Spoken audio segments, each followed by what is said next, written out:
Bismillahirrahmanirrahim. Assalamualaikum warahmatullahi wabarakatuh.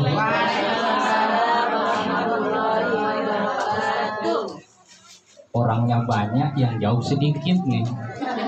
Ketahuan belum sarapan, belum makan siang di rumah. Coba sekali lagi, sembari saya berdoa, mendoakan mudah-mudahan yang jawab salam dipanjangkan umurnya. Yang jawab salam mudah-mudahan keluarganya menjadi keluarga yang sakinah mawaddah warahmah. Yang jawab salam mudah-mudahan anak cucunya dijadikan anak yang soleh dan solihah. Bismillahirrahmanirrahim. Assalamualaikum warahmatullahi wabarakatuh. Waalaikumsalam warahmatullahi wabarakatuh. Loma ya.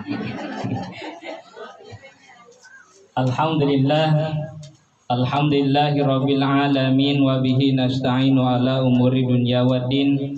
Wa sallallahu ala sayyidina Muhammad wa ala alihi wa sahbihi ajma'in, amma ba'du. Qala Allah ta'ala fil Qur'anil Karim wa huwa asdaqul qa'ilin. A'udzu billahi samil alim minasy syaithanir rajim. Bismillahirrahmanirrahim. Wal 'ashr innal insana lafi khusr illa alladziina amanu wa 'amilus solihati wa tawassaw bil haqq wa tawassaw bis sabr. Qala Rasulullah sallallahu alaihi wasallam, man shalla 'alayya wahidatan sallallahu 'alaihi asyran. Alayhi wallahu 'ala ma'na nabil muradid. Yang saya hormati tuan rumah, yang saya hormati pimpinan MT Majelis Taklim dari ketiga-tiganya, saya lupa terus namanya apa.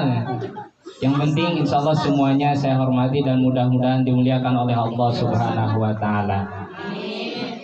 Sebelumnya mari kita puji dan syukur senantiasa kita panjatkan kehadirat Allah Subhanahu wa Ta'ala, yang mana alhamdulillah atas kudrat dan irodatnya, atas semua anugerah yang diberikan Allah kepada kita, anugerah kenikmatan iman, kenikmatan Islam, kesehatan, kesempatan, sehingga kita masih dapat mengayunkan tangan, melangkahkan kaki ke tempat ahlul bait dalam keadaan yang sempurna, tidak kurang suatu apapun. Dan selalu saya mengingatkan dimanapun saya berbicara, mari anugerah yang diberikan Allah Subhanahu wa Ta'ala yang pertama kita pakai untuk beribadah kepada Allah Subhanahu wa Ta'ala. Kenikmatan iman, kenikmatan Islam, kesehatan, kesempatan, harta dan lain sebagainya, mari kita jadikan untuk ibadah kepada Allah Subhanahu wa Ta'ala. Karena kata Allah Subhanahu wa Ta'ala, wa ma khalaqtul jinna wal insan illa liya'budun. Tidak semata-mata aku ciptakan jin dan manusia melainkan untuk mengabdi kepadaku, beribadah kepadaku. Itu yang pertama. Yang kedua, saya selalu mengajak, mari setiap anugerah yang diberikan Allah kepada kita, kenikmatan iman, kenikmatan Islam, kesehatan, kesempatan, harta, anak, rumah, kendaraan, kita syukuri kepada Allah Subhanahu wa Ta'ala. Kenapa harus disyukuri? Pertama, mudah-mudahan dengan kita selalu bersyukur kepada Allah Subhanahu wa Ta'ala, nikmat kita semakin ditambah oleh Allah Subhanahu wa Ta'ala. Yang kedua, kalau kita tidak bersyukur kepada Allah Subhanahu wa Ta'ala, siap-siap diusir oleh Allah Subhanahu wa Ta'ala dari tanah. Kasar kali, betul ini. Hadis qudsi mengatakan ketika Allah Subhanahu wa Ta'ala berfirman kepada anak Musa. Ini disampaikan oleh baginda Rasulullah sallallahu alaihi wasallam. Ya Musa, man lam yarda biqada'i walam yasbir alal bala'i walam yaskur na'ma'i fal yakhruj min baini ardi was sama'i wal yatlub lahu rabban siwai. Keras ini apa namanya peringatan itu. Wahai Musa, sampaikanlah, barang siapa yang tidak ridho dengan keputusanku, yang tidak terima dengan ketentuanku, dan tidak bersyukur atas nikmatku, maka carilah tempat selain tanah yang diinjak, dan carilah tempat selain daripada kolong langit ini. Kan bahaya. Kalau kita diusir dari Kerinci masih bisa kemana? Ke Pekanbaru. Apanya? Ulangi artinya. Hai Musa, siapa yang tidak ridho dengan keputusanku, tidak sabar dengan ujianku, dan tidak bersyukur atas nikmatku, maka carilah tempat selain bumi, selain kolong langit, dan carilah Tuhan selain aku. Kalau kita tidak mau bersyukur kepada Allah Subhanahu wa Ta'ala, carilah tempat selain bumi. Maka kata saya tadi, kalau kita diusir dari Kerinci bisa pindah ke Pekanbaru. Kalau kita diusir dari Pekanbaru, kalau saya bisa pulang ke Jawa Barat. Kalau kita diusir dari Indonesia, bisa kita pindah ke Malaysia atau ke Singapura. Lalu kalau kita diusir dari kolong langit ini, dari tanah ini, mau kemana kita pergi? Artinya apa? Tentu mari kita syukuri apa yang diberikan oleh Allah Subhanahu wa Ta'ala kepada kita. Dan barang siapa yang tidak mau bersyukur kepada Allah Subhanahu wa Ta'ala, carilah Tuhan selain aku. Itu kata Allah Subhanahu wa Ta'ala. Kalau kita mau mencari Tuhan yang lain, Tuhan yang mana yang perlu kita sembah? Sedangkan Tuhan yang disembah orang lain itu adalah makhluk. Yang namanya makhluk tentu diciptakan oleh Khalik. Siapa Khalik? Allah. Setiap yang diciptakan oleh Allah adalah makhluk. Kalau makhluk memberi pertolongan dengan pertolongan. Saya memberi pertolongan Ibu Dewan, saya pun dengan perantaraan pertolongan. Siapa? Pertolongan kekuasaan Allah Subhanahu wa Ta'ala. Maka tidak sepantasnya kalau kita tidak mensyukuri atas nikmat yang diberikan Allah Subhanahu wa Ta'ala. Ini baru mukadimah tadi rupanya. Selanjutnya, mari sholawat beserta salam kita sampaikan kepada baginda kita Nabi besar Muhammad sallallahu alaihi wasallam dengan mengucapkan Allahumma shalli ala sayyidina Muhammad wa ala ali sayyidina Muhammad. Bu, kayaknya masih ngitung-ngitung duit tadi belakangnya. Ini kalau udah peruangan, nggak di rumah, nggak di kantor, ribut aja. Bu, sholawat itu ibadah yang istimewa. Kalau waktu di ibu-ibu haji saya sudah sampaikan. Kalau ada ibu-ibu haji di sini, mohon maaf saya sampaikan 2 kali. Mudah-mudahan makin lengket. Apa istimewanya sholawat? Coba kita perhatikan. Ketika Allah menyuruh sholat, apakah Allah sholat atau tidak? Tidak. Ketika Allah menyuruh kita berpuasa, ibadah puasa, Allah berpuasa tidak? Tidak. Tetapi ketika Allah nyuruh sholawat kepada kita, Allah pun bersholawat. Jangan ngarang Ustaz, ada dalil? Ada, mana? Innallaha wa malaikatahu yusholluna 'alan ya ayyuhalladzina amanu shollu 'alaihi wa sallimu. Itu istimewanya. Innallaha, sesungguhnya Allah, bahkan bukan cuma Allah aja, wa malaikatahu, dan malaikatnya Allah, yusholluna 'alan nabi, bersolawat kepada Nabi. Ya ayyuhalladzina amanu, hai orang-orang yang beriman. Yang tidak beriman tidak wahai berarti. Tidak diseru kalau orang tidak yang beriman. Ya ayyuhalladzina amanu, hai orang-orang yang beriman, sallu alaihi wasallimu taslima. Bersolawatlah kepada baginda Rasulullah sallallahu alaihi wasallam. Apa keistimewaan yang lain? Kata baginda Rasulullah sallallahu alaihi wasallam, man shalla alayya wahidatan sallallahu alaihi asran. Barang siapa yang bersolawat kepada baginda Rasulullah sallallahu alaihi wasallam satu kali, maka Allah bersolawat kepada orang yang bersolawat. Kalau kita bersolawat satu kali, maka Allah bersolawat kepada kita 10 kali. Banyak tuh. Senang nggak kalau kita disolawatin sama Allah? Ya, kalau senang yuk kita bersolawat. Tapi bantu, suara saya kayak apa namanya? Kalau orang Sunda bilang black tiguling gitu. Kayak black guling-guling gitu lah. Tak jelas aja suaranya. Gembreng tak jelas kan gitu. Minta dibantu nanti ya. Bismillahirrahmanirrahim. Sallallahu ala Muhammad. Sallallahu alaihi wasallam.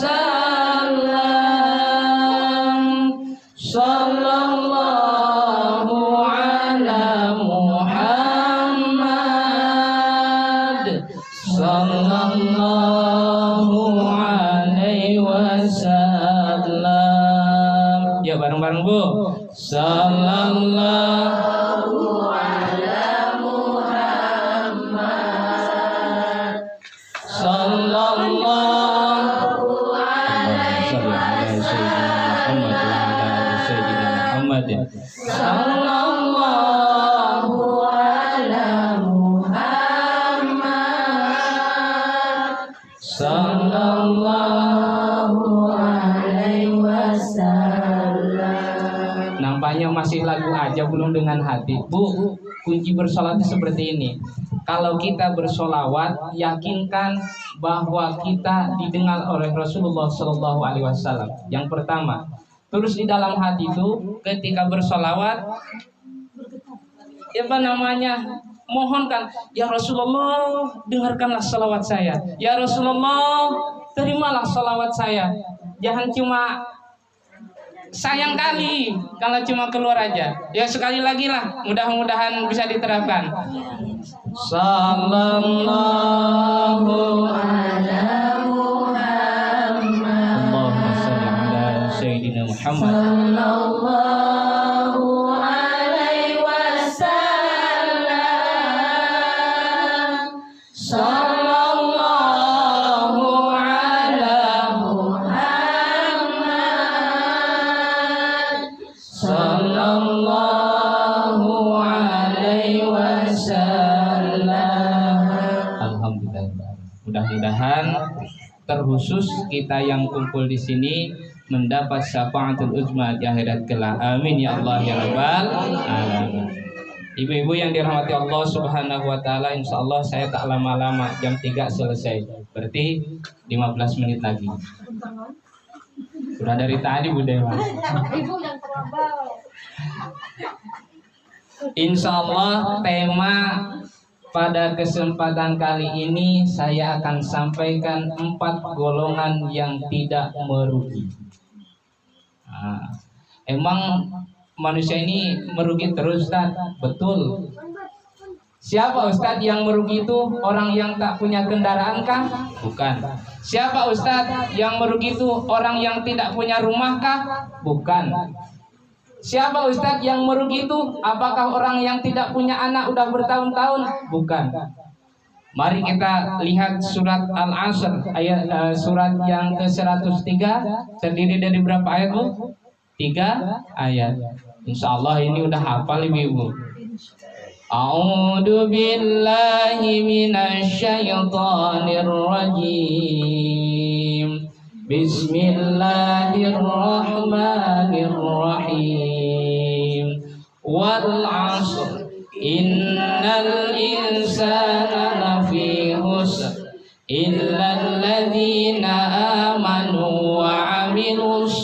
salihati wa tawassaw bil haqqi wa tawassaw bis sabr. Kan udah hafal.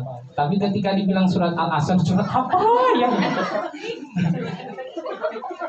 Biasanya kan gitu. Bu, mari kita baca surat At-Takasur. Yang mana ya? Rupanya Al-Hakumut Takasur. Kadang-kadang kita tahu isi, tak tahu nama. Itu yang agak repot. Wal asr, demi masa. Kalau kita lihat tafsirnya, demi waktu yang tidak pernah berhenti berputar. Apakah waktu pernah berhenti, Bu? Enggak, terus berputar. Dia tak capek-capek, terus berputar. Demi waktu yang tidak akan pernah terulang lagi. Waktu pernah terulang tak, Bu? Enggak. Bisa jam 1, tapi bukan jam 1 sekarang. Nanti malam atau besok. Maka dia terus berputar. Innal insana. Ini kalau ada kalimat sumpah, terus ada kalimat inna, di sini harus hati-hati karena di sini adalah kalimat yang sangat tegas, penegasan kepada siapa? Insana, kepada manusia. Innal insana, sesungguhnya manusia itu lafi khusr, dalam kerugian, dalam rugi. Jadi sesungguhnya pada hakikatnya manusia itu setiap saat, setiap waktu dalam keadaan rugi. Lalu adakah yang tidak merugi, Ustaz? Ada. Mana? Ayat selanjutnya. Illalladzina amanu. Satu orang yang beriman. Orang yang beriman waktunya tidak akan rugi. Kenapa? Karena dia sudah tertanam keimanannya di dalam dada. Kalau sudah tertanam di dalam dada keimanan, otomatis kebaikan satu dinilai oleh Allah Subhanahu wa Ta'ala. Kalau sudah dinilai oleh Allah Subhanahu wa Ta'ala, berarti nanti kita akan memanen. Berarti kita mendapat pahala panennya nanti di akhirat. Kalau kita tidak ada keimanan di dalam dada, apapun kebaikannya, apapun amal soleh kita, tidak ada nilainya di hadapan Allah Subhanahu wa Ta'ala. Kita membuang duri di jalan. Kalau ada nilai iman di dalam dada kita, dinilai kebaikan oleh Allah Subhanahu wa Ta'ala, dicatat sebagai pahala dan dipetik nanti di surganya di surganya Allah Subhanahu wa Ta'ala. Lalu Ustaz, apa tanda-tanda orang yang beriman, ciri-ciri orang yang beriman?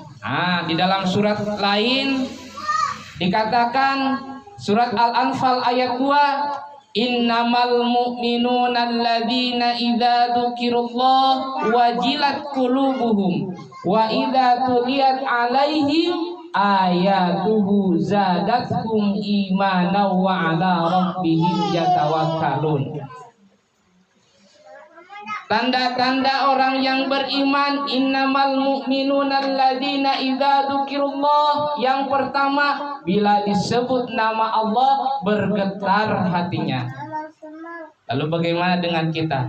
Kalau ada kalimat adzan atau kalimat orang memanggil Allahu Akbar, pernah bergetar gak hati kita? Tentu ibu-ibu sendiri yang bisa menjawab. Ustaz, kenapa kok hatinya bisa menggetar ketika mendengar lafaz Allah Subhanahu wa Ta'ala? Tentu ada indikasinya kan. Tak mungkin bergetar begitu aja. Dia bergetar karena takut akan Allah Subhanahu wa Ta'ala. Takut apa? Takut akan dosa yang dilakukannya. Takut dengan dosa-dosa yang sudah lewat. Takut dengan dosa yang selalu diperbuat dalam sehari-harinya. Berarti kalau sudah takut, kita harus semakin dekat kepada Allah Subhanahu wa Ta'ala. Bu, takut sama Allah jangan disamakan dengan takut sama hewan buas.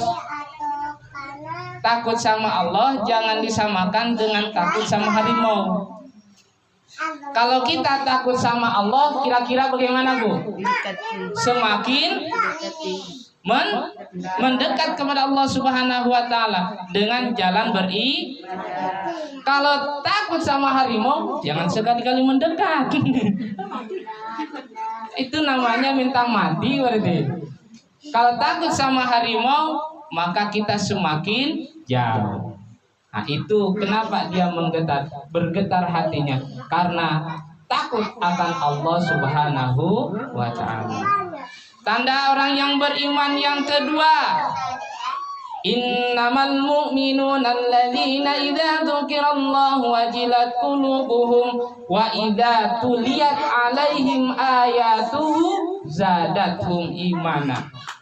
Bila dibacakan ayat-ayatnya, seperti tadi dibacakan ayat Al-Quran. Cuma sayang tadi yang baca, yang ngobrol, yang ngurusin duit.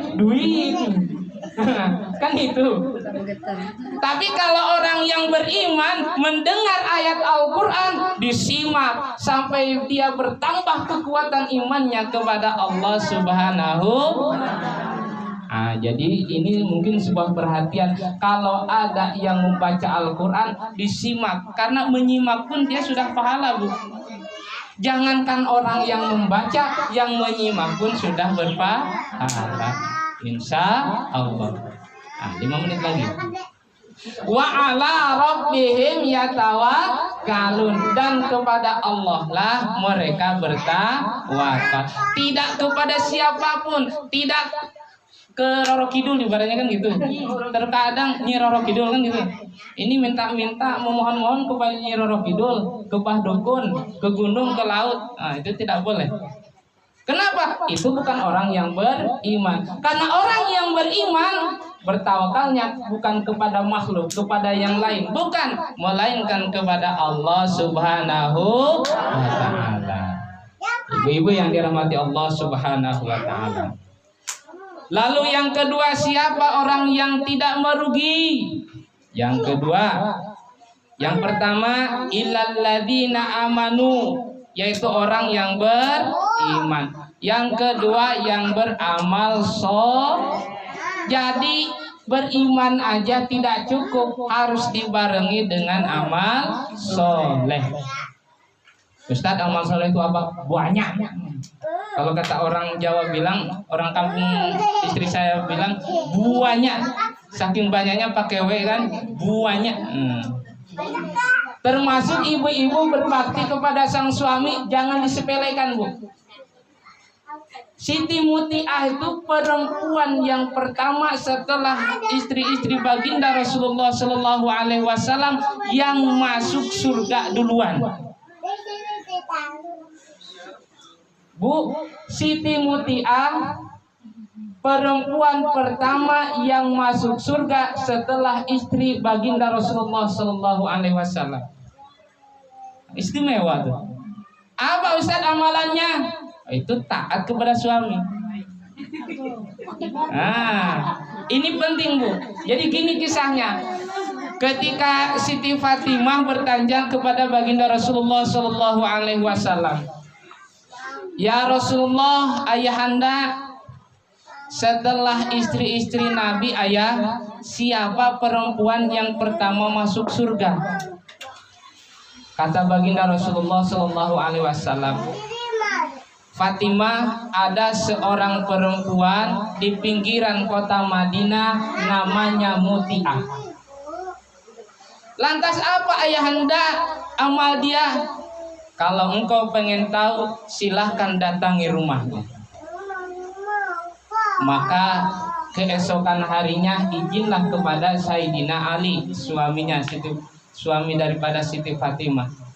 Wahai suamiku, saya mohon izin mau melihat Siti Mutiah yang kata baginda adalah orang yang pertama masuk surga di kalangan perempuan.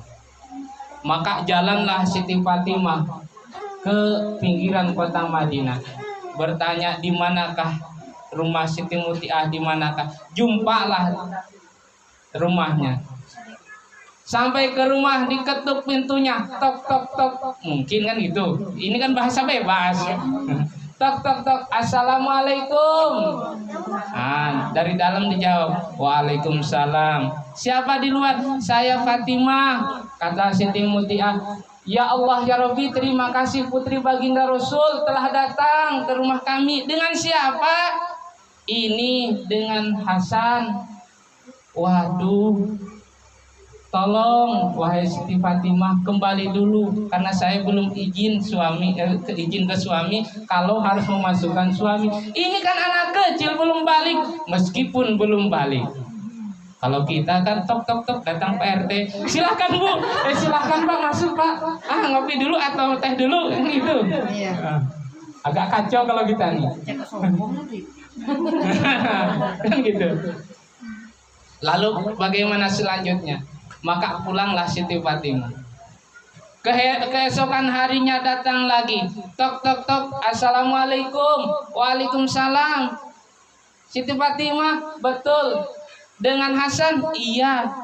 Tapi sekarang dengan Husain, ya Robbi, tolong kembali lagi karena Husain belum saya minta izin kepada suami saya. Ini kan anak kecil, meskipun anak kecil, wahai Siti Fatimah. Apa yang terjadi? Balik lagi ke rumah. Kalau kita digedor pintunya tuh, kurang ajar kau kan gitu. Ini orang soleh jumpa dengan orang soleha, jumpa dengan orang soleha.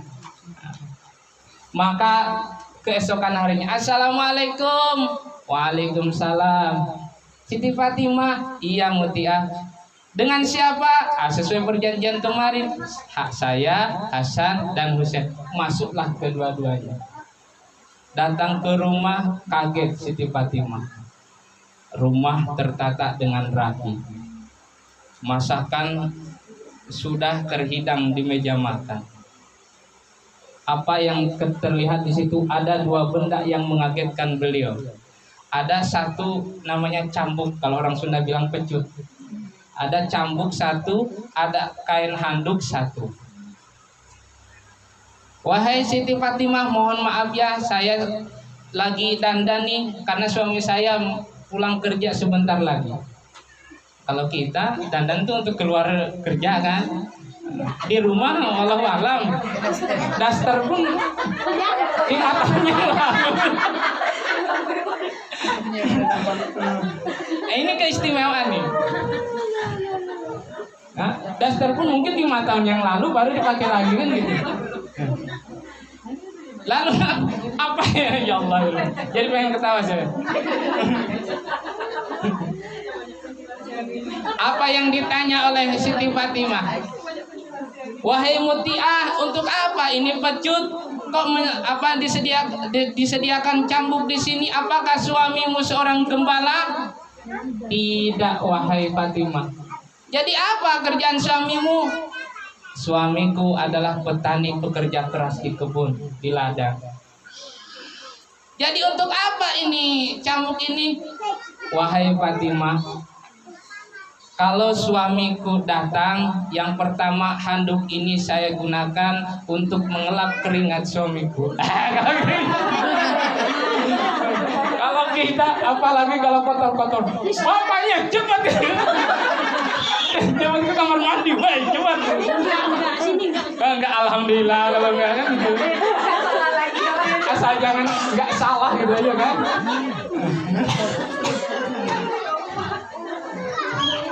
Jadi handuk ini wahai Fatimah aku pakai untuk mengelap keringat suamiku karena dia sering berpeluh-peluh dengan banyak. Maklumlah dia pekerja petani, pekerja di kebun. Lalu cambuk ini untuk apa wahai Mutiah?